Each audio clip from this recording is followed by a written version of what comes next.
August 4th, the days between. I do not want to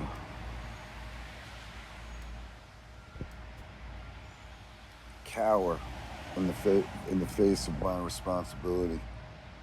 So I'm here to pour love on Mickey Hart. Mickey, unbelievable what you've brought to the team. Joseph Campbell,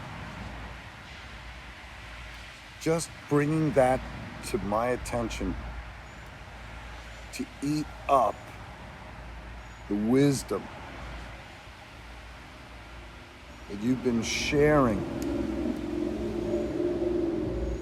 Mickey, back in the day, because I'm learning constantly. You said the very first thing that ever happened was a sound wave. Well, I thought light was the first thing that happened. But no, Mickey's right. Because he said, let there be light. Boom. He said it first. So the mysteries, dark and vast, that I've been a scout for the team. And the comedy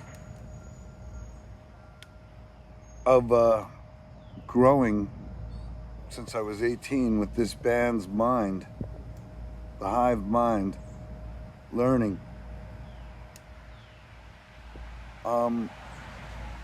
And I've been on an odyssey, like a sailing odyssey, like Ulysses or Odysseus. And that's where they get the name Odyssey from, Odysseus. But when I get my sound doctrine and sound teaching that I learned from the greatest sound teacher I ever saw, Jerome John Garcia. Sound teaching is to say Odyssey, O-D-D-S-E-E. I've been logging all the oddifications. But I send this love video out to the angel of Sardi. Now, because of what was that song Jerry sang? There's so many. Oh my God. And you hear them after he's passed when you find tapes and resonances of the spirit of what he was driving at. And what I was driving at, to be a student, to be a servant, to serve the spirit. We were all in a spiritual warfare, obviously. But the win is to win by losing gracefully. How's that? But the grateful trial, to be grateful in the middle of your trials. Well, anyway, back to Mickey. Mickey, you've been blowing me away. When you reminded me the last time I saw you of the fact that you loved these musicians that turned you on, and then just express it.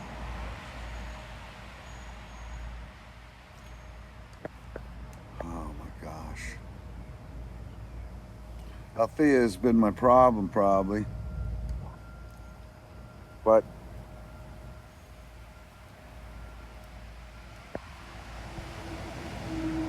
fine, you can find salvation, but once you get through the door and you didn't live up to what you could have done with the talents that you were given. You know, it's kind of like, oh, not really a big party, is it? So each one of us got to be the 1 in 10,000 that come for the show. So I'm going to recite my poetry to you, Nikki and Billy. Oh my God.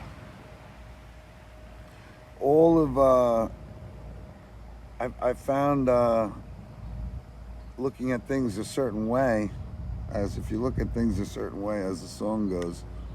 And when I get confused, I listen to the music play. Literally. In a split second, I go, Lord. And then I'd hear a song, and or someone walking by, and I was listening. And see, I was trying to escape the fire, the end time fire, and I didn't understand fire, or the wind, the earth, wind, and fire, as the songwriters would be. And now that I understand the earth, wind, and fire, I want to fire up my lamp inside me, because my rock and roll musical would start with when I was young, and all my because of the chain of circumstance quality of, it's not that I did anything morally acceptable, except that I just tried to hold out for love. You know, true love. You know what I mean? But that's not the problem. Once you got love, what are you going to do with it? So the vibration of the music is something that when people write fantastic music songs and stuff, it kind of drops in from somewhere else, from what we understand. So the phenomenal experience of the Grateful Dead is not only did the music drop in on them to be incredible, but they played it live, dropping it in. And that's the singularity of that is incredible, to have been able to partake in that, the food of the God chow. So, you know, when I first came to some levels of wisdom,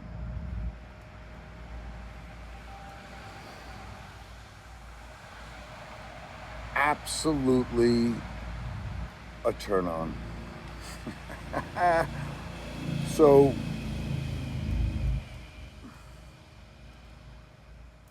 where were you again, Greg? You were going back with Mickey, how he's been the tuning fork of the generation. My God, Mickey. Your symbols, SYMBOLS, behind your symbols, SYMBALS, is the term. See, in high school, I learned, I was confused about the Led Zeppelin and the Houses of the Holy. It was a confusing metaphor where words had two meanings. And the entire renaissance of the 60s and the 70s would be that. And, you know, musicians realize that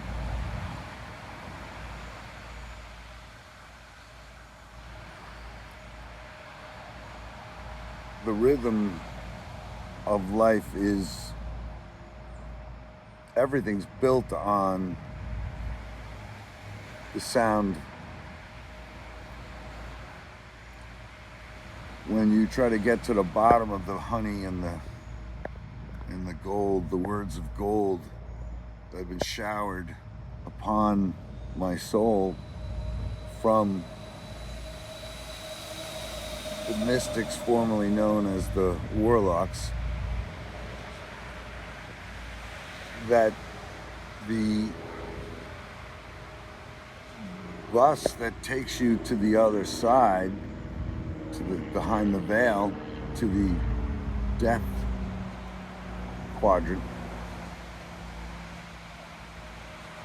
was just the turn of events that created the random cohesive thing that is not random, or it feels like it while you're going through it, yet you know the spiritual winds, the four winds. I've been educated by men of God who taught scriptural tightness. And only because if there's no guiding force inside the greatest story ever told, I've been the beneficiary of being the hearer of the greatest story ever told. You know, and literally growing up, the greatest story ever told was the movie where you had that, you know, that Jesus trip, greatest story ever told. And then I hear this song, and see, because for me, looking for, because my friend became a passionate deadhead and I just was drawn in, as I was worried he was getting involved with some kind of crazy fucking cult. Meanwhile, I become the cult of it, wonderfully, happily riding inside the eye of the storm. And it comes back to the eye of the needle. Yeah, there's so many things that I was wrestling with, big picture items in my skull with my team, which has been the musical truths that echo inside the deal, you know? So, Vicky, I don't know, you know, if I, you know. Oh, wow. Okay, so there's this trip. I'm blowing through Madison, the Mad Sun, Maddie Sun, the Mad fucking Hatter. I'm mad I had her and I lost her, and I wanted her back, and I didn't know why I had to endure the love sickness of a broken heart, you know? It all comes back to Ruben and Charisse. I got dialed up on the radio, man. Fantastic tale of my musical called My Movie That's My Life, that Ken Kesey, the greatest wrestler that I've known in the modern day. I don't know, wrestling is such a big deal because I had to fucking endure it as a young wrestler. But just like his sons are the sons of a mighty wrestler, I'd love to hang out with the Kesey guys, the old wrestlers, and have some laughing song and start up the prankster bus. Because I am the prankster. The prank is that once you see through the, if you had Jesus said it's going to be like the days of Noah. And then I got the wake of the flood staring me in the eyeball. Mickey and Billy, I remember Phil said once that 91 was the last year we thought we could have gone all the way with it then. And that was the last year where I was on the border of cutting loose or holding the line till I knew what the hell I was talking about. So,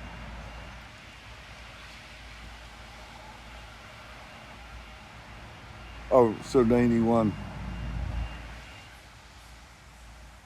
I managed to get a couple of weeks off and go on tour and finance my house and run off on a Grateful Dead vision quest again. And I go to Jerry plays. It's a wild ride out, fly out to Denver and catch some Dead shows, and the whole circuitry of everything that was going on around those synchronistic experiences was that we're trying to. I'm driving a Cadillac, big old Cadillac I hooked up with some boys, and we were going to try to catch the next shows after. Flew into town, stayed with a buddy for the first couple of shows, then fucking jumped on a ride with a bunch of boys going on a Cadillac down, and I'm driving through snow drifts that are like 4 or 5 feet, doing 60, 70, 80 miles an hour, blasting through. And we're trying to get down to Tempe, Arizona for the show. And we get held up, and then we pull into an airport, and there's one flight that we make it possibly on time to the show, and I wind up getting the last seat ticket somehow. The woman got me on the plane. We fly into town. We jump in the airport, jump in a cab or whatever, and we shoot to the show. We get in there, and Jerry plays.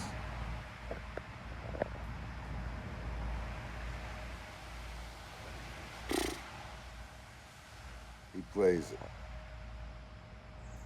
And I'm like, I'm not ready for the wake of the flood. Oh, it bugged the fuck out of me. I guess that's what happened.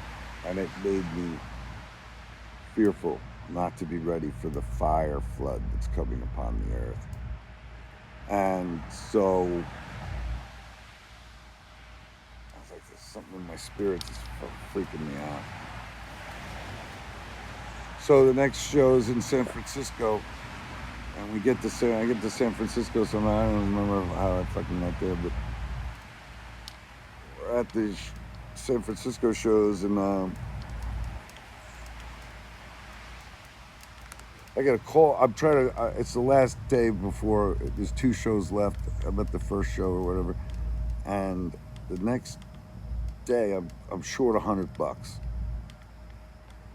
I'm trying to call my wife to say, "Hon, I need another $100 to get home." I'm fucking throwing in the bank, whatever, you know. And now I've gone off on trips with the Grateful Dead where I'm in a rubber suit coming home. One Flew Over the Cuckoo's Nest with the straitjacket on. Those are the kind of trips I've gone on tour with, coming back from. Because there was nothing that I was going to give up to not know what the fuck was going on. So, but realizing that, hey, Mickey, you and Billy are the boys, bro. The witnesses. So, while the Revelator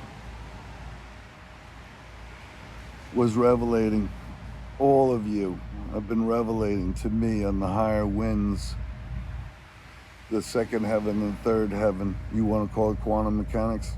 You want to shift the verbiage around? Whatever. The truth of the matter is that the spirit of man and the spirit inside of me is greater than everything else, because it's based on the center of the Terrapin Station. So, as I would say to Mickey, hey Mickey, you're the angel of the Church of Sardi.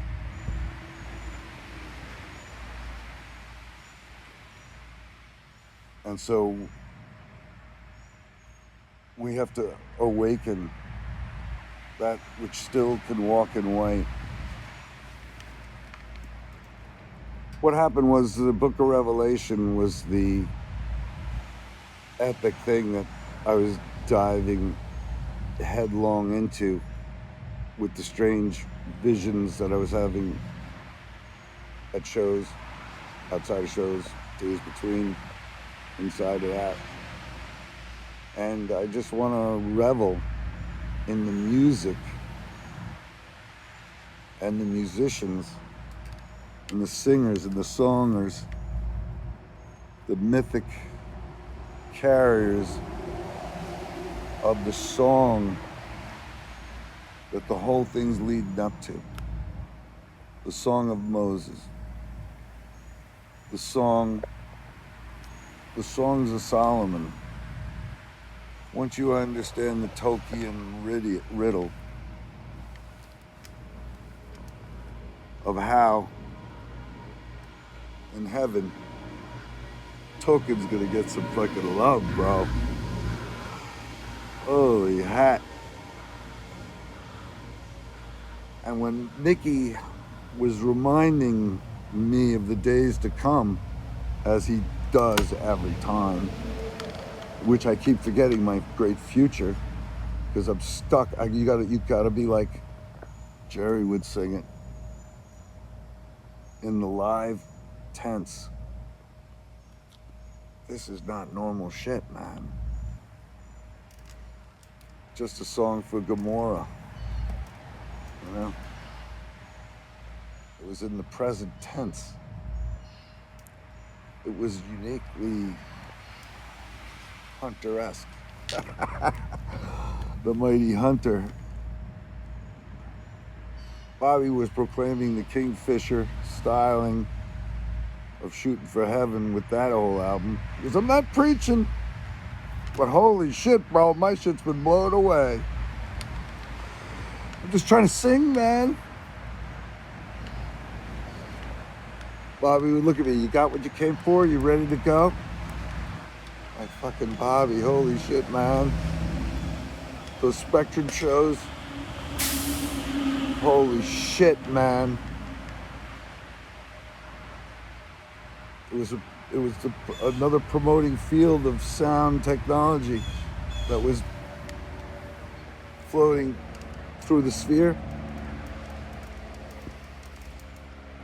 Oh my God, it was really fucking tremendously heavy. It was so heavy, I had to know really what the hell I'm talking about if I'm gonna be some kind of either a mouthpiece from hell or a legend from heaven, as my man Lowell George would tell me. Little Shakedown Street. So that's the timing I came on the bus. And Jerry assured me that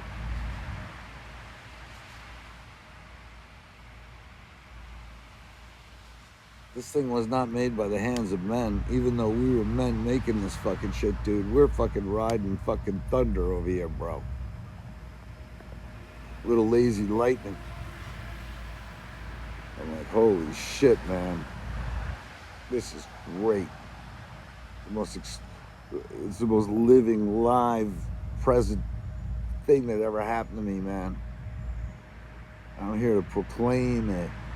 I'm gonna claim it. I have a witness about this whole thing. His name is Bob Dylan. That firing rod that he's been firing up.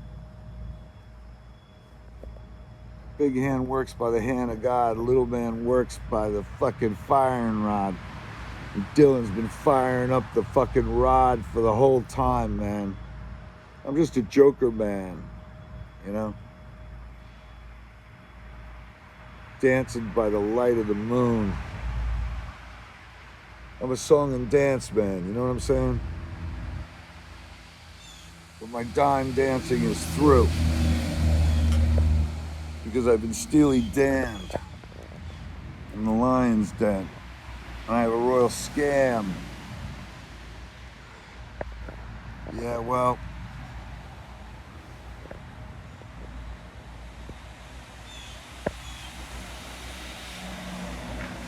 anyway. Mickey, where else do I go with you? Oh, what did we do, 91? Madison? Who was I trying to tell that story? Oh my God, I found a book on that trip. Some gospel music Jesus book. I read the fucking thing. I go, this fucking thing's the whole fucking thing. I'm like, what the fuck? This is already out. This has been out. Look at it. It's fucking incredible. I was like, what? Oh my God. I gotta do something about this fucking shit, bro. So here I am. I'm gonna call down thunder on the skies of the wisdoms of the truth of the four winds.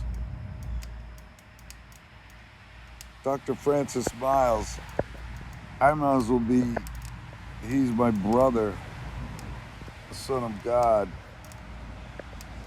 He came through the witch doctory of the witchcraft to reveal to me, the sailor, because Jerry was the soldier. The spiral lights of Venus. Well, you know what spiral lights are? You're trying to go straight to the light, and it's too much. So you spiral up to the light because it's too heavy to go straight to the light, it feels like. But the spiral lights of Venus, do you know what Venus is? It's the morning star. And the morning star, the evening and morning star. And, you know, I had that 7 fucking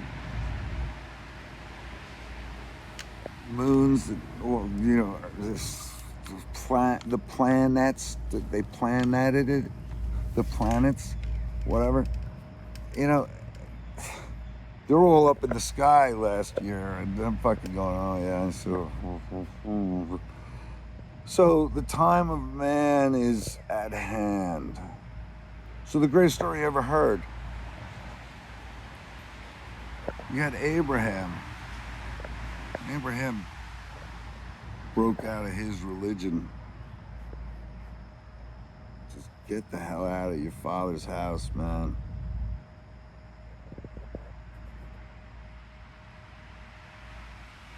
If you're a Catholic boy, you grew up a Catholic boy like Jerry did, and I did, and you see through the veils of tears and the joy of tears inside that sound garden of him going, you know, never held the same once they took the Latin Mass out. You know, I can't imagine going to church every Sunday and just hearing this fucking language I didn't hear. It's just like, you know, the whole fucking Gregorian chant like shit all over your head. And then they transform it to English, and then he's like, it just didn't have the same, it just, later. I don't get it. Yeah, it didn't hit him. But the soldier that he was,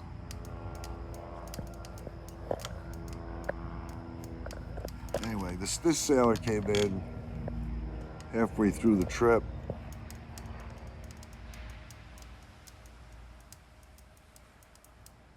(1878).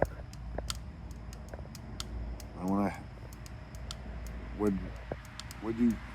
if you did any study on the Grateful Dead, you'd know I'm not lying. I am lying. Lion, Gray. I want to say a joke. I took that name to protect the guilty. But what I really want to do is just shed light on the love of Lion on the Line. lying, you know, like on the word. So, Fun and Games 91. We have the Skywalker epic in the mind's eye of my skull. And I'm Luke Skywalkering through this Jedi Knight world, looking for other Jedi Knights who see the Battlestar Galactica tightening up its fucking hold on the entire Earth with the Battlestar, you know, all getting lined up to fucking zap the fucking us, you know? And I'm tripping fucking balls. Not really, but yeah, because I want to know. Like, where's the band? We're at the Hilton. How was I crashing? I drove what was that? Was that the time I drove the bus? The fucking truck? The old U-Haul truck out west. How many trips were there? Quite a few ships lost on the rocks, and I had to styrofoam my way back to some kind of shore. But the sure thing is that what a ride. Oh, so Bill, that night I came in and you were just flashing like you were still playing drums, your eyes. Because well, this is what happened. I'm like, where is the band? I go, it's on the 3rd floor, I heard. So I'm gonna go find them. It's after the show. It's a couple of hours after the show. And I go up to the 3rd floor, and it's like a Franz Kafka kind of hallway and doorway. There's 3 buildings connected. There's at least 300 doors. I don't know how many doors there were. And I'm like, close your eyes. You know, where Luke is like gonna close his eyes and fucking shoot through the Rubicon, as Dylan would call it. So I walk down the hallway, and I walk up, and I walk down to the 1st building, and I walk through the 2nd building, and somewhere I said, this is the door. I knew this was the door. And I knocked on the door. And I heard the guy inside tell me, and it was Jerry, go next door. So I go to the next door, and I knock on the door. I have no idea what's going on. Bob Weir opens the door and welcomes me.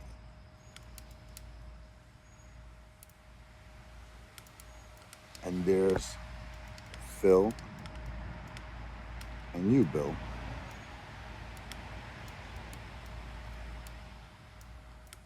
And the crux of the matter of that, in that time, flew.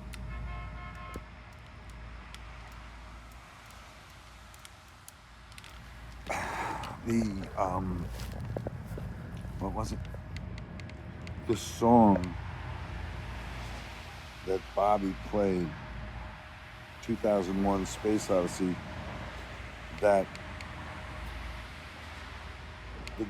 the doctors just played for me, of soul, the other day, last week. Trey. They played the Fishers, the Fish. The Fish played 2001 Space Odyssey last week, and I was just like, oh my gosh. I was already in a state of ecstasy just from the beginning of the show to the end of the show. I was just riding on their fucking wings, you know? It was just fucking gorgeous. Because, you know, my altar is dancing to the music.